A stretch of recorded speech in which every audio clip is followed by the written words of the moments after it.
अब बात करते हैं चैप्टर नंबर 6 के बारे में। कक्षा 10 में चैप्टर नंबर 6 है त्रिभुज।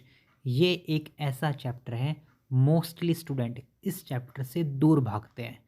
पर सच बताऊं आप लोगों को, चैप्टर नंबर 6 जिसका नाम है त्रिभुज और एक आपका चैप्टर है व्रत, ये दो चैप्टर ऐसे हैं जिसमें आपको ज़्यादा फॉर्मूले याद नहीं करने पड़ते हैं, गुना भाग ज़्यादा नहीं करनी पड़ती है। त्रिभुज में तो बिल्कुल भी ऐसा नहीं है। त्रिभुज में कॉन्सेप्ट थोड़ा ध्यान रखना होता है। जैसे कि यहाँ पे आपका एक थ्योरम होती है, बीपीटी के नाम से बड़ी फेमस है, बेसिक प्रोपोर्शनल थ्योरम। मैं आपको वो प्रमेय दिखा देता हूँ। ये प्रमेय बहुत इंपॉर्टेंट है, इस प्रमेय को एक बार देख लेना। प्रमेय मैं आपको दिखा देता हूँ, प्रमेय बहुत ज़्यादा ज़रूरी है। पहले प्रमेय दिखा देता हूँ। प्रमेय 6.1 आपको दिखाई दे रही होगी। यदि किसी त्रिभुज की एक भुजा के समांतर अन्य दो भुजाओं को भिन्न भिन्न बिंदुओं पर प्रतिच्छेद करने के लिए रेखा खींची जाए तो ये अन्य दो भुजाएं एक ही अनुपात में विभाजित हो जाती है। ये प्रमेय बहुत इंपॉर्टेंट है और इस पर आधारित क्वेश्चन ये रहे आपके। पहले आप प्रमेय कर लोगे और इस पर आधारित क्वेश्चन आपको मिलेंगे 6.2 में। 6.2 के फर्स्ट के दोनों क्वेश्चन इसी पर आधारित हैं, सेकंड क्वेश्चन के तीनों पार्ट भी इसी पर आधारित है, थर्ड क्वेश्चन भी इसी प्रमेय पर आधारित है, फोर्थ क्वेश्चन भी इसी पर आधारित है और फिफ्थ क्वेश्चन भी इसी पर आधारित है। 6 क्वेश्चन इतना आसान है कि बस पूछिए मत, सब में डायग्राम दे रखे हैं। तो कहने का मतलब ये है आपको, इन्हीं क्वेश्चन तो बहुत इजी वे में हो जाएंगे आपके। लेकिन 6.2 में आपको एक तो आपको 9 और 10 बहुत ही ज़्यादा इम्पोर्टेंट क्वेश्चन है। आपको इस क्वेश्चन को, इन दोनों प्रश्नों को करना ही करना है, चाहे पहले वाले छोड़ने एक आधा करके, लेकिन इन दोनों को बिल्कुल नहीं छोड़ना। जैसे कि क्वेश्चन नंबर 9 लिखा है, ए बी सी डी एक समलंब है जिसमें ए बी समानांतर सी डी डी सी है तथा इसके विकर्ण परस्पर ओ पर प्रतिच्छेद करते हैं।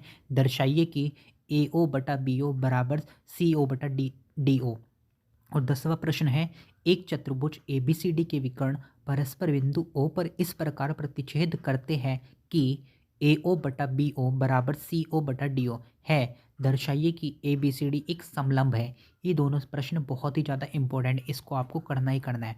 फिर अगर हम आगे चलते हैं तो ये वाले प्रश्न मैं आपको दिखा देता हूँ कौन से आपको कर लेने चाहिए एग्ज़ाम के पॉइंट ऑफ व्यू से।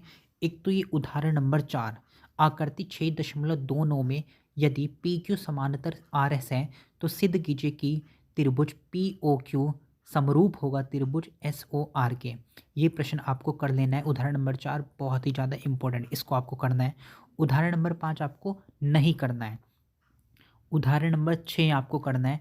आकृति 6.31 में ओ ए इंटू ओ बी बराबर ओ सी इंटू ओ डी है। दर्शाइए कि एंगल ए बराबर एंगल सी और एंगल बी बराबर एंगल डी। ये उदाहरण नंबर 6, ये भी बहुत इंपॉर्टेंट है, इसको आपने करना है। उसके बाद जो प्रश्न आपको करना है वो भी मैं आपको बता देता हूँ। 6.3 में आप आ जाइए। 6.3 में क्वेश्चन नंबर 2 और 3 और एक क्वेश्चन नंबर है आपका 4। 2 3 और 4 ये तीनों क्वेश्चन बहुत ज़्यादा इंपॉर्टेंट है। फिर से बता रहा हूँ, प्रश्नावली 6.3 में प्रश्न नंबर 2, प्रश्न नंबर 3, प्रश्न नंबर 4 ये आपको करने ही करने हैं। उसके अलावा अगर आप कर सकते हो, इसमें एक क्वेश्चन है मैं आपको बता देता हूँ, अगर आप इसको कर पाओ तो, अगर आपने कर रखा है तो अच्छी बात है और नहीं हुआ तो अब इस पर टाइम वेस्ट मत करना।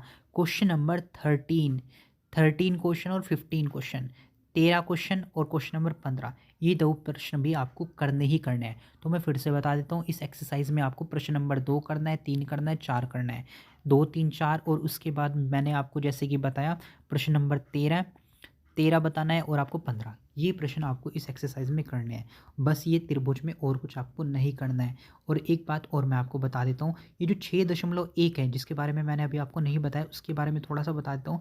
ये जो 6.1 है, बस आपको ये खाली स्थान थोड़े, ये जो रिक्त स्थानों की पूर्ति है 6.1 में, इनको एक बार देख कर चले जाना। इसमें आपको शायद MCQ में कोई क्वेश्चन बन जाए कि कौन सा सर्वांग सम होता है, कौन सा समरूप होता है।